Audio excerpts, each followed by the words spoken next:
Welcome to A1 TV Telugu news. నేను భువన. Details చూద్దాం.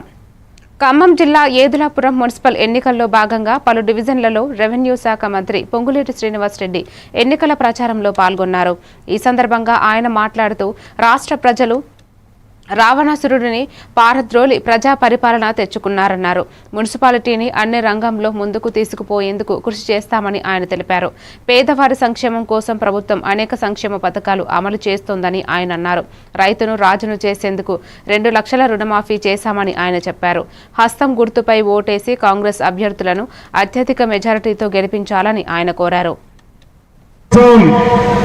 మీ ఇంటి పెద్ద కొడుకుగా మీ సీనియర్గా నేను ఏం చేశానో నీకు తెలియంది కాదు. దీంతో పాటు రాష్ట్ర వ్యాప్తంగా ఏ పేదవాడి ప్రభుత్వం అయితే ఈనాడు ప్రజల ముందు ఉందో ఆ పేదవాళ్ళ సంక్షేమం కోసం సంక్షేమ కార్యక్రమాల్లో భాగంగా ప్రతి పేదవాడి ఇంటికి 200 యూనిట్లు ఉచిత కరెంటు కానీ, పెద్దోళ్ళు తినే సన్న బియ్యం బువ్వ నా పేదింటి ఆడబిడ్డ తినాలని సన్న బియ్యం ఇచ్చిన కార్యక్రమం కానీ దీనన్నే.